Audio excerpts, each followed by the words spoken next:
राधे राधे दोस्तों, welcome back to my channel my life with Gopala. आशा करती हूँ श्री बांके बिहारी जी की कृपा से आप सब अच्छे होंगे। दोस्तों, आज आप लोगों के साथ कामदा एकादशी की व्रत कथा शेयर करूंगी और व्रत कथा श्रवण करते हुए आप सब मेरे श्रीमती राधा रानी का सिया मैया रूप श्रृंगार भी दर्शन कर लीजिए। दोस्तों, ओम भगवते वासुदेवाय नमः।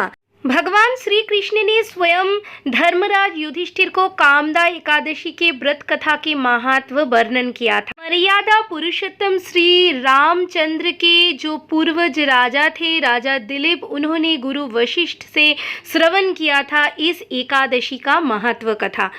कामदा एकादशी की महत्व कथा क्या है ये आप लोगों को पहले बता दूं। दोस्तों, पद्म पुराण और अन्य धर्म ग्रंथों के अनुसार कामदा एकादशी के व्रत करने से ब्रह्म हत्या जैसे महापाप और अनजाने में किए हुए सारे दोषों, सारे पापों से हम लोगों को मुक्ति मिल जाती है और ये एकादशी पिशाचत्य आदि दोषों का भी नाश करने वाली एक महा एकादशी कहलाती है। कामदा एकादशी के व्रत करने से और कथा सुनने से वाजपेय यज्ञ का पुण्य प्राप्त होती है। इस एकादशी के व्रत करने से सभी दोषों का निवारण समेत भक्तों का सभी कामनाएं भी पूर्ण होती हैं। और दोस्तों, व्रत पूजन विधि बड़ा ही सरल है।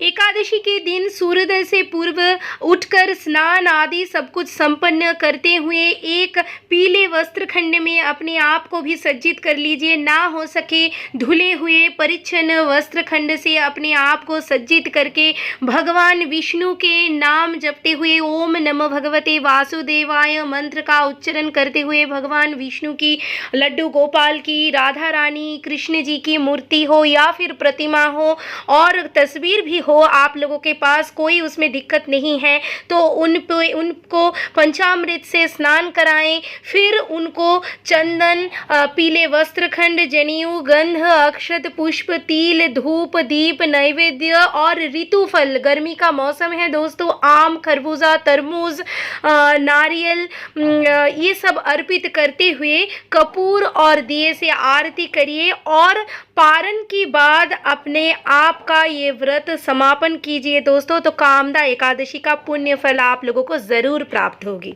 अभी शुरू करती हूँ व्रत कथा। ओम भगवते वासुदेवाय नमः। प्राचीन काल में पुंडरीक नाम के एक राजा हुआ करते थे जिनको अपने राज्य में प्रजा पालन की प्रति बिल्कुल भी ध्यान नहीं था, जो भोग विलास में ही जीवन यापन करते थे, जिनका दिनचर्या ही था भोग विलास, संगीत आदि में मग्न रहना। और उन्हीं के राज्य में ललिता और ललित करके एक दंपति रहते थे जिनके बीच सच्चे प्रेम था।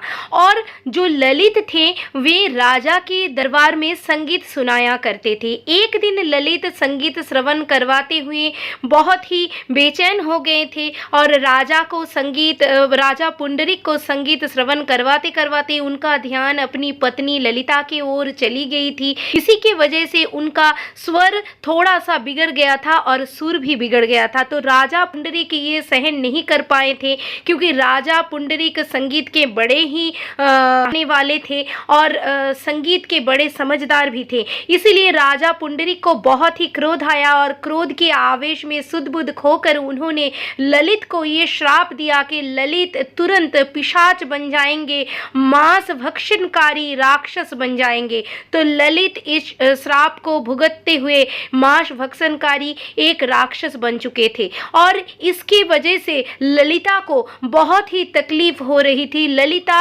आते जाते किसी भी व्यक्ति से इसका उपचार पूछती रहती थी, पर कोई भी इसका कोई सुझाव दे नहीं पाते थे और ललिता परेशान ही रहा करती थी।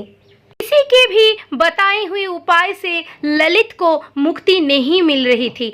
तो आखिरकार परेशान होके, थक हार के ललिता विंध्याचल में श्रृंगी ऋषि के आश्रम में चली गई थी और श्रृंगी ऋषि के सेवा करने पर उनको प्राप्त हुई कामदा एकादशी की पूरा व्रत कथा का ज्ञान। कामदा एकादशी की पूजन विधि करने का उपचार उनको श्रृंगी ऋषि ने बताया और ललिता को ये भी बताया गया कि आप भगवान विष्णु का आराधना कीजिए तो आपके पति को ज़रूर पिशाचत्व जैसे दोष से मुक्ति मिल जाएगी। ललिता वापस आई और ऋषि के बताए सारे नियम के अनुसार विष्णु पूजन करते हुए कामदा एकादशी का व्रत पालन किया और द्वादशी को अपने जो व्रत है उसको समापन भी कर लिया।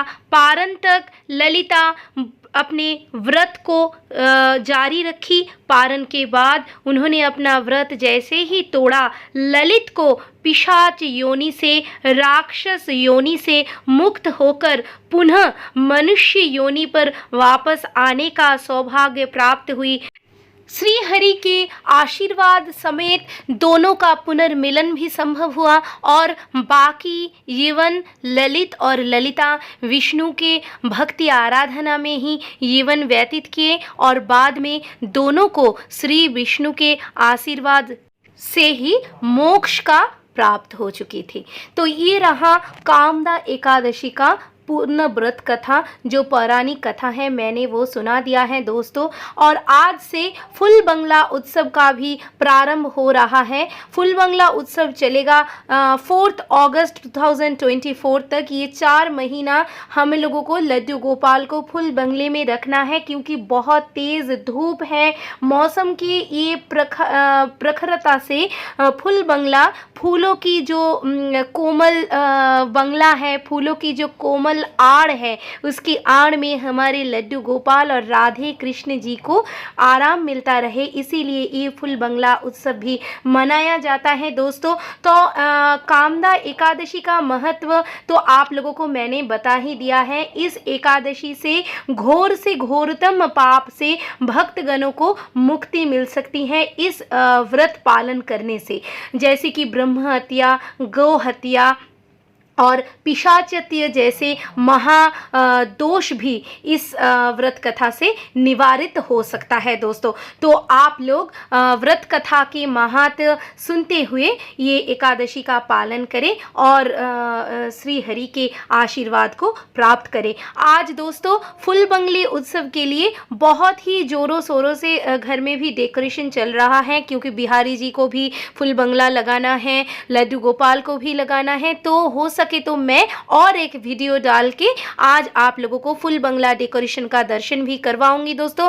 पर आज कामदा एकादशी का व्रत कथा मुझे जैसे तैसे डालना ही था, इसीलिए मैंने सिया मैया का श्रृंगार दर्शन करवाते हुए आप लोगों को ये सुना दिया, नहीं तो बहुत लेट हो जाती दोस्तों। और लेट नाइट को व्रत कथा अपलोड करने का कोई फ़ायदा नहीं है, तब आप लोग सुनने के हालत में भी पूरा दिन व्रत रखने के बाद कोई सुनने के हालत में भी नहीं रहते हैं। एक तो बहुत ही ज़्यादा गर्मी का मौसम है, तो दोस्तों सावधानी बरतते हुए ये व्रत आप लोग पालन करिए और घर में लड्डू गोपाल को भी फुल बंगले पे बिठाइए। आज बस यहीं तक दोस्तों, राधे राधे। मेरे वीडियो के कंटेंट पसंद आए, मेरे सिया मैया का श्रृंगार रूप आप लोगों को पसंद आए तो चैनल को प्लीज़ सब्सक्राइब कर दीजिएगा और लाइक कमेंट शेयर करते रहिए दोस्तों। श्री कुंज बिहारी, श्री हरिदास, राधे राधे, हरे कृष्ण। आप सबको कामदा एकादशी एवं फुल बंगला उत्सव की ढेर सारी शुभकामनाएं।